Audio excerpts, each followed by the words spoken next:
Bonjour à toutes et à tous, je suis ravie de vous accueillir pour ce Web Talk Paris Retail Week Connect. Aujourd'hui, j'ai le plaisir d'accueillir Maëlle Gasque, Chief Growth Officer Vestiaire Collective, plateforme communautaire de vêtements en ligne d'occasion.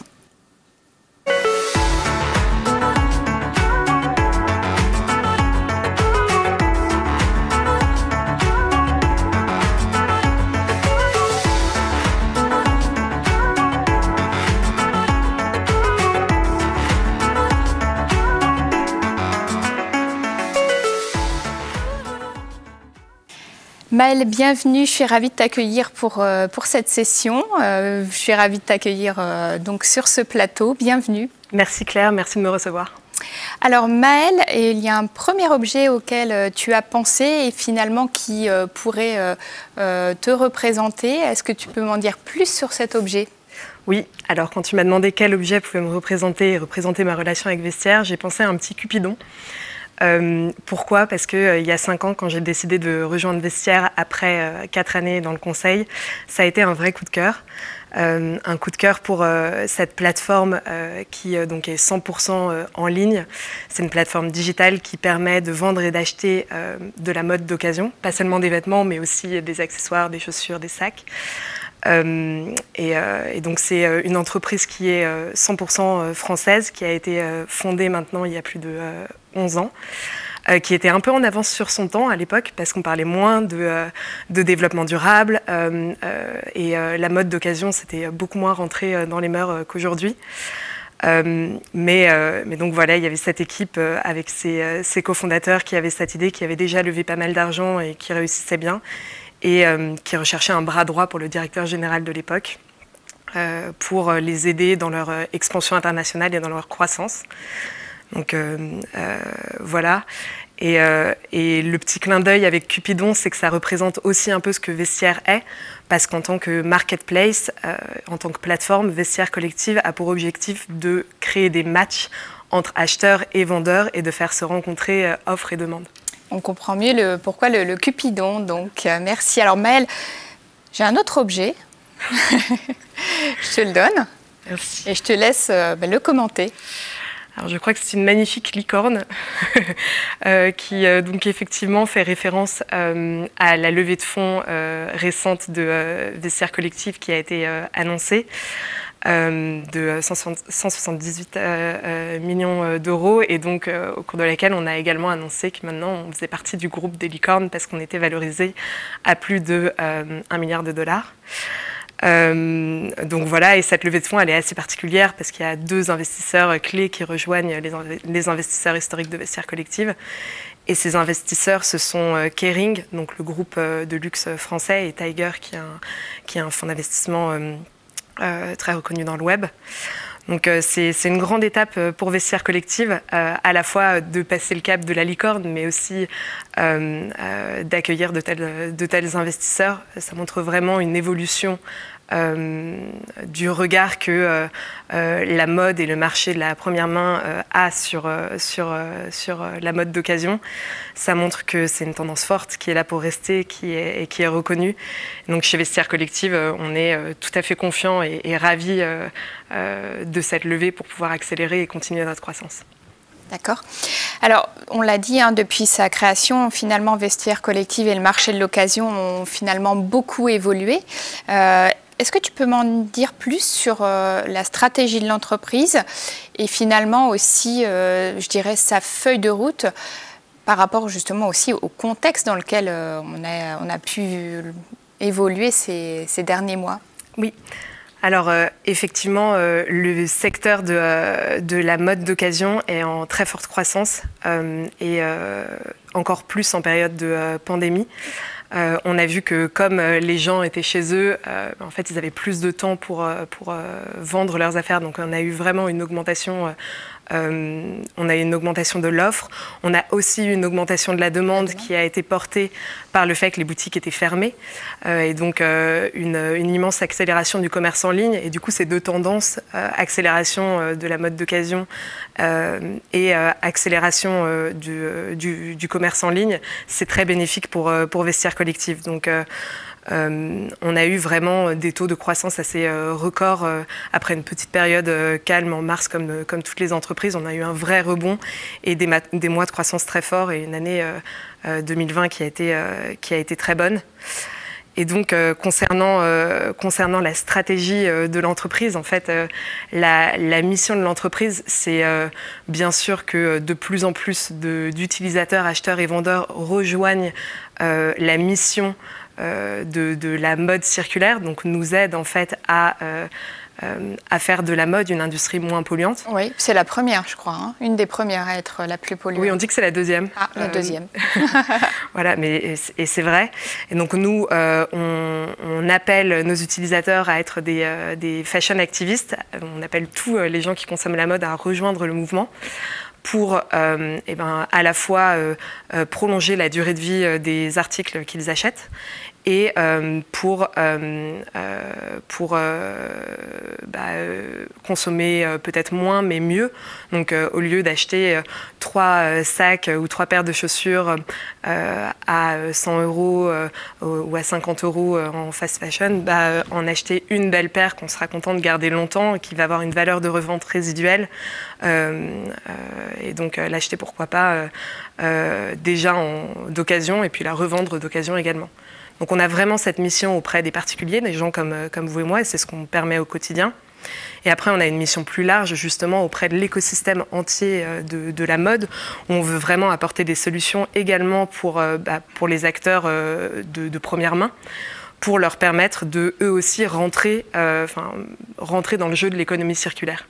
Et du coup, avoir un impact décuplé concernant les émissions carbone et l'impact sur le climat de l'industrie de la mode. Ok, alors tu viens de le dire, hein, Vestiaire Collective a beaucoup évolué. Ton poste aussi a lui évolué. Donc aujourd'hui, tu es Chief Growth Officer. Comment est-ce que tu pourrais expliquer le plus simplement ton métier, que ce soit à des personnes, ton métier en interne ou justement en externe, donc aux personnes qui nous écoutent? Oui, alors je commence toujours par expliquer ce qu'est mon objectif. Donc mon objectif, c'est de faire croître le trafic et l'engagement des utilisateurs sur la plateforme. Comment est-ce qu'on mesure ça? En fait, je le mesure via le nombre d'utilisateurs uniques qui se connectent sur Vestiaire Collective. Et m'assurer qu'on continue à accroître cet indicateur, ce KPI, ça me permet de m'assurer de la croissance de l'entreprise. Donc, en tout cas, ça me permet de contribuer parce que c'est pas le trafic, c'est pas le seul élément, et je pense qu'on va le couvrir un peu plus tard. Donc, comment est-ce qu'on fait croître le trafic et l'engagement des utilisateurs? En fait, je dispose de plusieurs leviers. Le marketing digital, c'est celui qui est le plus connu. Donc, le marketing digital, tous les acteurs e-commerce en font. C'est le référencement payant, le référencement organique, le display, bien sûr. Chez Vestiaire Collective, c'est c'est assez faible comme part par rapport au trafic total si on compare à des acteurs plus e-commerce normaux qui ne sont pas des marketplaces C2C. Sans les citer. Et donc pourquoi est-ce que c'est assez faible? Parce qu'on a le deuxième levier qui est le CRM, donc tout ce qui est communication avec nos utilisateurs qui est très fort. Et donc une petite parenthèse sur le CRM, c'est que pourquoi c'est si fort? En fait, Vestiaire Collective est vraiment app first, donc c'est une application avant tout, et l'immense majorité des transactions et du trafic arrivent sur l'application, ce qui nous permet en fait d'utiliser tous les moyens offerts par les applications, les notifications push, le centre de notification pour faire revenir les utilisateurs et les engager. Ça, c'est un point clé finalement dans votre stratégie, à la fois de communication et d'engagement. Et d'engagement. Oui. Et en fait, c'est du trafic qui est gratuit. Donc, on n'est pas obligé d'utiliser des leviers payants, de retargeting sur d'autres sites pour faire revenir les utilisateurs. On essaie de leur faire télécharger l'application, de faire en sorte qu'ils s'obtinent aux notifications, d'enregistrer leurs préférences, de leur faire créer des alertes. Et grâce à ça, ils vont revenir d'eux-mêmes, en fait, plus qu'ils ne l'auraient fait sans toutes ces notifications. Voilà. Pour les rendre addicts, en fait. Pour les rendre addicts. Et juste donc les quelques autres leviers dont je dispose, donc il y a le merchandising et l'animation commerciale. Donc ça aussi, c'est plus classique, donc on connaît qu'est-ce qu'on montre en homepage, quels sont les différents temps forts de l'année. Et le dernier, c'est justement de développer des fonctionnalités innovantes pour les utilisateurs.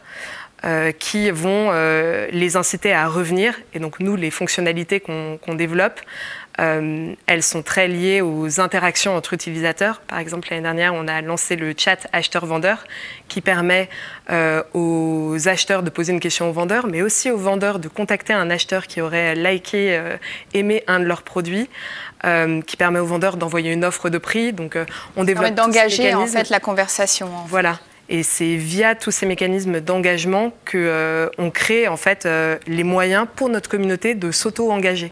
Et nous, on est vraiment là en posture de marketplace, plateforme. On est un rouage qui permet aux utilisateurs de bien communiquer, d'avoir une expérience fluide, une expérience sécurisée pour arriver jusqu'à une transaction.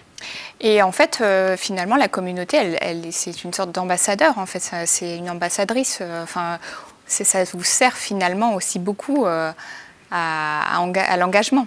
Oui, c'est vrai que nos clients sont des bons ambassadeurs. Certains postent les articles qu'ils ont en vente sur les réseaux sociaux, d'autres en parlent à leurs amis, donc c'est sûr. Et surtout, nos utilisateurs, en fait, ce sont eux qui produisent les biens qu'on vend. Donc ça, c'est vraiment le principe de la marketplace, c'est que nous, on ne produit rien. On est vraiment un facilitateur et on a pour mission d'offrir un service le plus efficace et pertinent possible pour nos clients, pour leur permettre de bien acheter ou de bien vendre de l'occasion. Et idéalement, de faire les deux, qui est notre objectif final. D'accord. Alors, tu me parlais de toi, mais finalement, j'ai envie d'en savoir un peu plus sur la façon dont sont structurées les équipes, enfin tes équipes même, je dirais. Est-ce que tu peux m'en dire plus ? Mes équipes, elles sont décomposées exactement comme je t'ai décrit les différents leviers. Donc, j'ai une équipe qui s'occupe du marketing digital et qui gère tous ces leviers. C'est une équipe centrale et qui a des relais dans les différentes régions parce que le marketing digital, ça doit aussi être très localisé. Voilà, ensuite on a une équipe qui gère tout ce qui est CRM, automatique, le CRM qui est généré par un trigger client. Donc c'est pas du CRM purement marketing, c'est pas nous qui allons, ça on le fait aussi. Est-ce que tu peux m'en dire plus sur le terme en soi de trigger client ? Oui, alors un trigger, c'est une action client qui va générer une communication de notre part. Donc il y a les triggers transactionnels. Tu fais une transaction, tu la termines, on va t'envoyer un email de confirmation de ta commande. Ça, c'est une communication automatique qui est générée par un trigger client.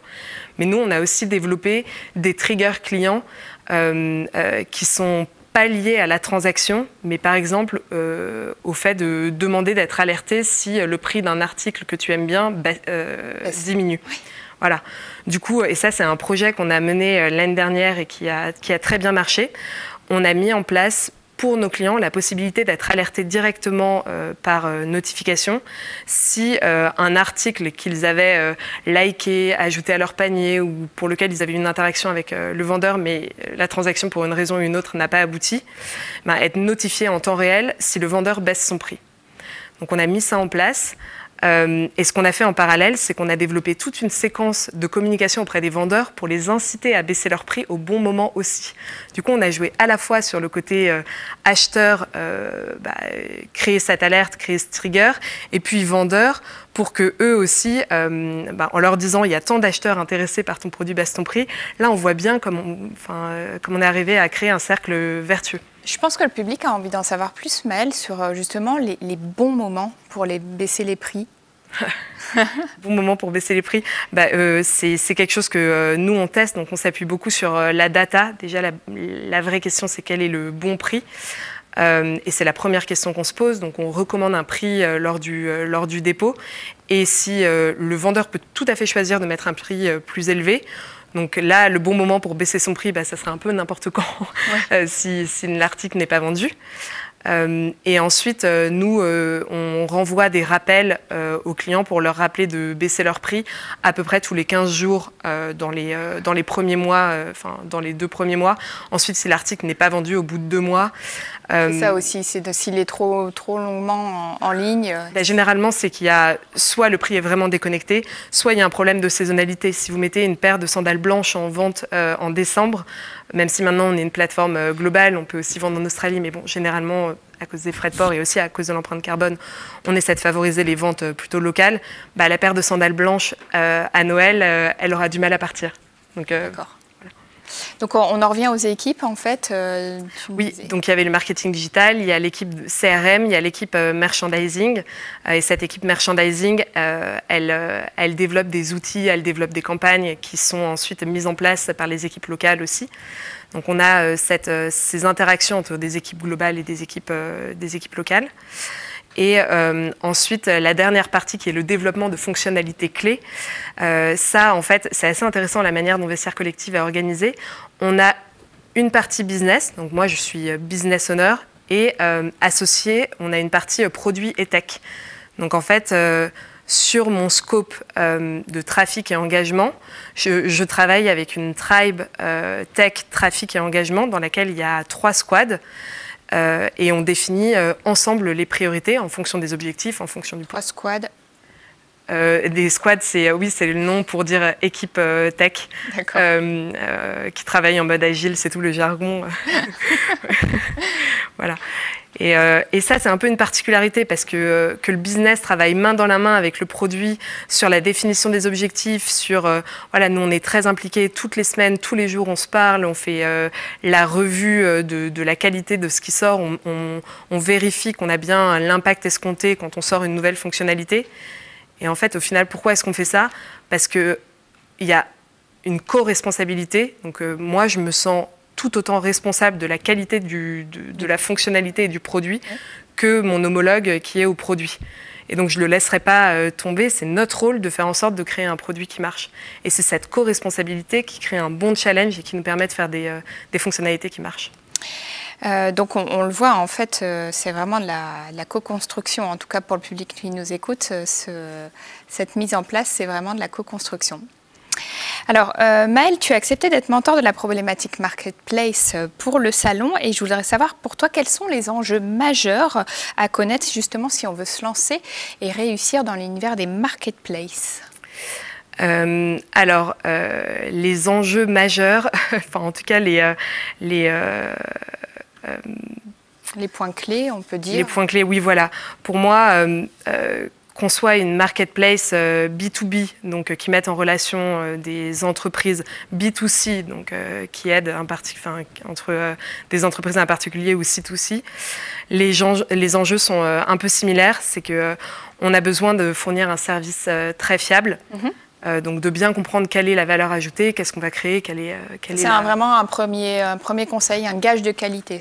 Ouais, avant même le gage de qualité, c'est à quoi va servir la marketplace, quoi. Quelle est l'offre, quelle est la demande, pourquoi est-ce qu'ils ont besoin d'être mis, de se rencontrer, pourquoi est-ce que la rencontre ne se fait pas à l'extérieur d'une marketplace. Donc est-ce que c'est parce qu'il y a besoin d'avoir de la sécurité?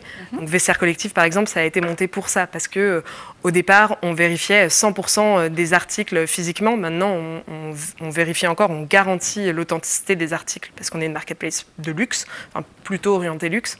Mais donc il y avait ce vrai besoin, ce manque de confiance entre les acheteurs et les vendeurs qui a fait émerger la marketplace.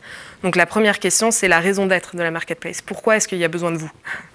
Ensuite, la deuxième, c'est effectivement fournir un service impeccable, à la fois sur cet aspect raison d'être, mais aussi sur toute la chaîne de valeur. En fait, quand on est une marketplace, il faut avoir une application ou un site qui marche très bien, qui marche très vite, parce que si ça prend plus de 2 secondes à charger, les utilisateurs partent. Il faut mettre en place des services de paiement qui soient ultra fiables, ultra sécurisés. Il faut éviter la fraude, savoir faire du marketing digital, etc. Bon. Et ensuite, une fois qu'on a mis en place ce service fiable, la question c'est comment est-ce qu'on attire les utilisateurs sur la plateforme. Et là, donc, il y a beaucoup de littérature intéressante sur une stratégie, ça peut être de faire d'abord venir l'offre ou d'abord la demande. Donc, il y a des... j'en parlerai pas, mais les exemples type La Fourchette, type, ou Doctolib, qui ont d'abord développé des services pour les professionnels, les médecins ou les restaurants, qui comme ça ont fait venir tous les restaurants ou les médecins sur leur marketplace. Et une fois qu'il y a eu cette offre disponible, bah, c'était plus facile de faire venir les utilisateurs pour les consommer. Donc voilà les éléments un peu clés à avoir en tête. Et pour toi, quels sont finalement aussi les indicateurs? Est-ce que tu on va dire 2 indicateurs à avoir en tête? Oui, alors bon, le premier indicateur, mais je pense qu'il est évident, c'est les ventes ou le nombre de transactions si ce n'est pas des ventes. Et donc ça, c'est un peu le b.a.-ba. Et nous, au-delà des ventes, on suit 2 indicateurs qui sont effectivement le trafic dont j'ai parlé. Parce que si les utilisateurs viennent, reviennent, c'est aussi un gage de qualité et de croissance. Et la satisfaction client. C'est très important de mesurer le NPS et de comprendre les... donc le NPS, c'est le score le Net Promoter Score, le score de satisfaction des utilisateurs, et de comprendre ce qui l'impacte à la hausse ou à la baisse. Voilà, les feedbacks utilisateurs, c'est clé. Et alors, finalement, quelle méthode, toi, tu utilises? Alors, en fait, on surveille ces indicateurs heure par heure. Donc, la méthode, c'est de toujours avoir le nez sur ces indicateurs. Pourquoi? Parce que si les ventes se mettent à baisser, ça peut être signe qu'on a un bug sur la plateforme, et il faut tout de suite tout mettre en œuvre pour le résoudre. Généralement, en plus, quand on est une marketplace en pleine croissance, on lance beaucoup de nouvelles fonctionnalités, et qui dit déploiement de nouvelles fonctionnalités dit risque d'avoir des choses qui se cassent, c'est normal. Donc il ne faut pas que ça empêche d'innover, mais l'important, c'est de toujours regarder les ventes pour vérifier qu'il n'y a pas eu de bug technique, et pour vérifier aussi qu'il n'y a pas eu d'erreur humaine, un problème dans le contenu. Est-ce qu'on a mis de l'anglais là où on était censé mettre de l'allemand, ou alors une campagne qui performe moins bien que ce qui était prévu et du coup il faut la remplacer. Enfin, voilà, il faut vérifier que l'expérience elle reste super fluide, quoi. C'est comme si, quand on a une boutique, c'est comme vérifier qu'il y a encore de l'électricité. Voilà.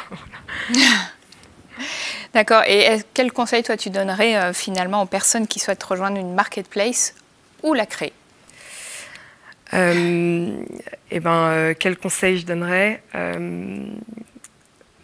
Je pense que s'interroger vraiment sur sa raison d'être, faire une étude comparative, comprendre une étude de marché. Oui. Comprendre s'il y a beaucoup d'offres, beaucoup de demandes, est-ce qu'il y a un équilibre entre cette offre et cette demande, voir s'il y a de la concurrence ou des solutions qui existent déjà, et puis se mettre à la place des utilisateurs, donc à qui on va demander de payer. Donc généralement, on demande aux utilisateurs de payer une commission sur une partie de la transaction. Ou alors il y a certaines marketplaces gratuites qui se rémunèrent plutôt sur la publicité. Donc voilà, le modèle de rémunération, c'est super important. Et ensuite, par rapport à ce modèle de rémunération, se poser la question de est-ce que c'est attractif pour les personnes auxquelles je vais le proposer. Par exemple, chez Vestiaire Collective, donc nous on est C2C surtout, mais on a une partie de vendeurs professionnels. Et ces vendeurs professionnels, donc, ils payent une commission sur chaque vente à Vestiaire Collective. Donc pour déterminer, pour construire... Ce que tu entends par vendeurs professionnels, ce sont des magasins? Oui, alors on a des magasins physiques, donc parfois certains ont dû fermer en France à cause du Covid, et du coup se sont mis à vendre sur Vestiaire Collective. D'autres vendaient déjà avant. Il y a des chaînes aussi il y a des magasins physiques uniques, il y a des chaînes de magasins physiques, et on a aussi des grossistes, donc des professionnels qui achètent directement aux enchères, généralement à l'étranger, au Japon, où il y a des très bons prix, et qui revendent ensuite à l'unité sur des plateformes comme Vestiaire Collective. Des bons plans. Des bons plans. Et donc, du coup, toute la question pour nous, quand on a construit notre business model pour cette offre pro, c'est de se dire, voilà, combien ça coûterait à un acteur pro de monter son propre site internet, ou combien ça leur coûte sur d'autres plateformes pour vendre, en prenant en compte que la demande à laquelle on leur donne accès sur Vestiaire Collective, elle est très grande, elle est mondiale, etc. Donc, quel uplift ça peut faire pour eux, et s'assurer que ça a du sens. En fait, construire un business model en vous mettant à la place de vos clients, quoi. Voilà. le conseil que je donnerais. Merci Maëlle. Alors, je pense que le public qui nous écoute aimerait sans doute s'inspirer de Vestiaire Collective. On l'a vu, c'est une très belle histoire. C'est un acteur qui a véritablement grandi. C'est une licorne aujourd'hui. Comment on peut s'inspirer aujourd'hui des méthodes de Vestiaire Collective? C'est ma dernière question. Bien, je pense qu'on peut s'inspirer de Vestiaire Collective ou d'autres marketplaces C2C. D'abord en regardant comment on peut utiliser le contenu produit par les utilisateurs. Donc en fait, les utilisateurs, c'est vraiment une source de contenu de qualité hyper importante. Donc on le voit par exemple sur Amazon, tout le monde regarde les commentaires, les reviews des utilisateurs avant d'acheter. On regarde plus les commentaires plutôt que ce que dit la marque. Voilà, et chez Vestiaire Collective, donc, chaque fiche produit est unique, donc on a le commentaire pour chaque produit qu'on vend, si vous voulez. Et ça, c'est vraiment très engageant et nous, ça nous évite d'avoir à le faire nous-mêmes. De la même manière, les utilisateurs peuvent créer du contenu image. Enfin, en fait, nous, nos utilisateurs, ils prennent en photo leurs articles, ils les prennent portés, et donc c'est une vraie opportunité également pour les marques de mettre en scène et montrer à quoi ressemblent leurs articles dans la vraie vie. Donc, et en plus, surtout, vraiment, il y a des économies d'échelle et ça permet de scaler. Alors, je ne sais pas comment le traduire en français. Ça permet de grossir de manière très durable et pas chère, quoi, en utilisant en faisant appel aux utilisateurs plutôt que d'essayer de tout faire soi-même. Donc je pense que c'est ça la leçon numéro 1 des marketplaces. Et la leçon, ensuite, les deux autres, c'est utiliser aussi les utilisateurs pour engager d'autres utilisateurs. Donc là, c'est tout le point de développer des fonctionnalités du type chat acheteur-vendeur ou offre de prix. Je te fais une offre de prix, une négociation. Là, on voit bien qu'on utilise les vendeurs pour activer les acheteurs et vice-versa. Et le dernier, c'est vraiment de réfléchir à comment développer des fonctionnalités pour les clients qui les incitent à revenir sur la plateforme parce qu'on leur envoie des communications personnalisées. Donc tout ce côté CRM, voilà. Et penser à l'app first, à à développer une application, parce que l'engagement sur une application est beaucoup plus grand, elle est déjà disponible sur le téléphone, on a la possibilité de toucher les utilisateurs via des notifications. Donc ça, c'est vraiment aussi un outil qui peut beaucoup aider. Bien, merci Maëlle, merci beaucoup pour ta participation, ces précieux conseils. On a appris beaucoup de choses, notamment sur les marketplaces. Merci à toutes et à tous pour votre participation. J'espère que vous avez appris des tas de choses sur les marketplaces.